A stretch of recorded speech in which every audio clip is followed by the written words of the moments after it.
Howdy, howdy, everybody. It's Josh. I'm trying to shoot a quick video. I'm in the middle of a crunch right now, but I wanted to show you real quickly the big reveal. Show you the corn. Ready? From April 14th. Here we go. Look at that. I had a whole bunch of help from a good friend of mine and farm assistant, ILB, and she and I put out like 2.5 pickup truck loads of manure, but we put it on the female rows, 2 big heaping handfuls on each side, and I'm getting ready to rototill. You can see both on the manured and the non-manured, so female and male. I also put half a tablespoon of urea, and I put it on that side. That way, when we put down drip tape next week, we can water in the nitrogen if we have to, and even if we don't get rain, still be able to get nitrogen to the plants. But yeah, you can see the corn looks surprisingly good. Got a blank there. No frost damage, except for just maybe 20 plants or so with a little bit of burn. And everything's starting to finally green up because we actually got some heat. Figure that.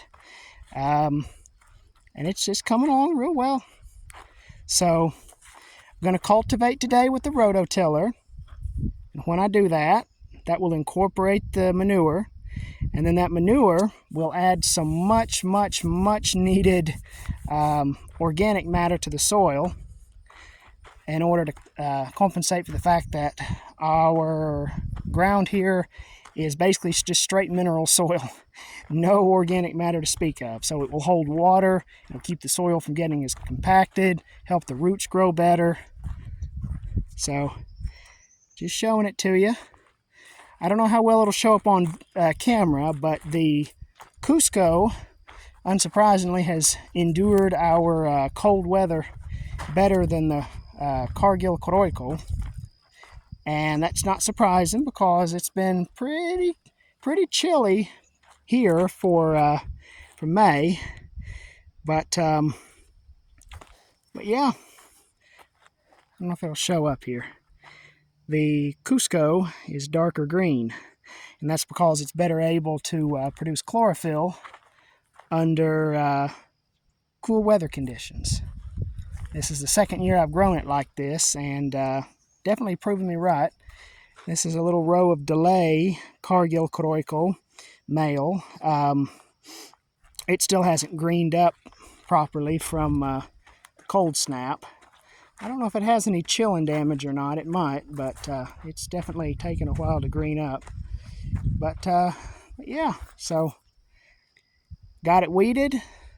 Didn't do a great job because mechanical weeding is just not very effective here when you've got a bunch of perennial weeds like curly dock and Johnson grass. But I did the best I could with the scraper. You can see where some of the nut sedge is pretty thick. That's also a very annoying weed. See some dock there in the manure. Oh, camera's starting to shake again. Stop it. Finally got the main camera to work on my phone. I don't know why it's cooperating today. I don't know. But yep, tremendous amount of work. So I'm going to rototill it, incorporate it. That'll control the weeds, loosen up the soil, which will help the corn get established better. It'll get that organic matter in the soil too. And then on probably, I don't know, Tuesday of next week, something like that, Elby's going to come out and help me put out drip tape. And except for spraying some 2,4-D higher dosage, this corn will be done until it'll be basically closed down until it's time to yank out the tassels for the isolation out of the female rows. So we'll irrigate it.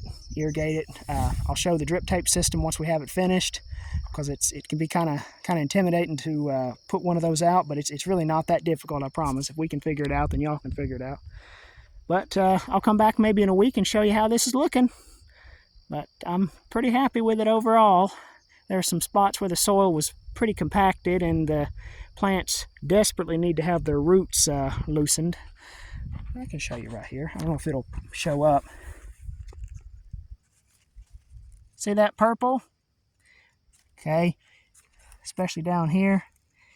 That could be genetic, but in mineral soils like this, that is to say soils that have very little organic matter, the plant's roots will get constricted because this soil it bakes, basically, and the roots can't expand outwards and go looking for nutrients even though they are available in the soil, and it basically causes an induced nutrient deficiency, especially for potassium and, not potassium, phosphorus.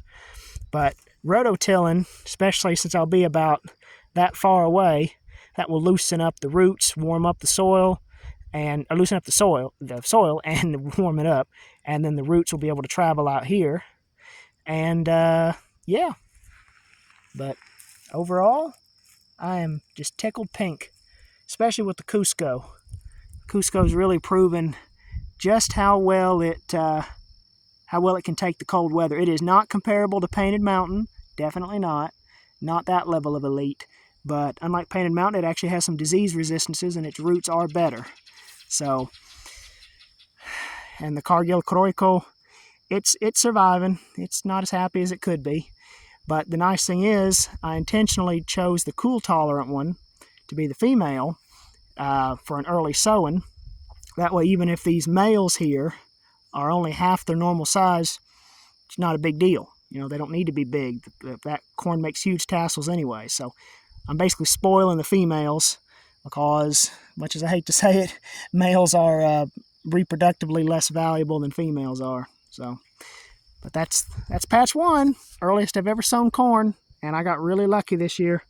I didn't lose it to frost, very minimal frost damage. Because if you were to go out into the grassy areas, the Johnson grass was cooked.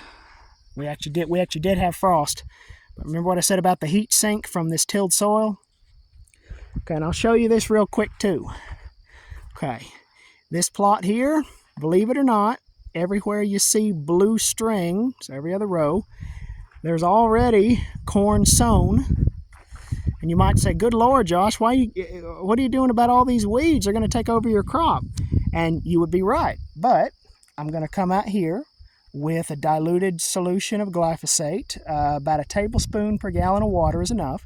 And I'll spray all this corn that's been sown with the backpack sprayer. And the weeds will get a lethal dose. And the glyphosate will magnetically attach to the soil, and it will not move. And even if the corn comes up the next day, it will not absorb any of the glyphosate. Even if we get a rain tomorrow, you will not have any herbicide absorption. It's not like 2,4-D. So, except for this sedge, which glyphosate stunts, it doesn't kill. I'll have to scrape that with the tool. If you'll come back here in about, I'll show you in 2 weeks, these blue rows and later the orange ones, they will be basically clean of weeds for up to a month, just depending on how much rain we get. Because remember, glyphosate, it does not stop new weed seeds from germinating in the soil, but it will kill anything that's up. So I want to show in real time how much a gardener can save in labor by using herbicides. And it seems kind of daunting, you know, spraying weed killer on your corn, but I've grown corn that's, you know, old land races that are probably over 1,000 years old or more, and old beans and pumpkins, glyphosate won't hurt them. It won't hurt any of them as long as you use it properly. So when you have a field like this that might seem like it's just infested with weeds, and you don't have a lot of rain in the forecast, you know, don't come out here and till this again. Don't. This soil has been sealed after a rain. It'll hold moisture. It's not light and fluffy, so seeds will germinate well in it. You do not want to till this. So just come out and spray it. Soil's still loose, and the weeds will be dead, and then you just come out and rototill it at cultivation time like I've described over here. But I'll show you the time lapse. So in 2 weeks, you'll see what this plot looks like, and first one will be coming along, and in 3 weeks, I'll be sowing this corn over here, and I should have pumpkins out by then. So hope y'all are doing well. See you next time. Bye.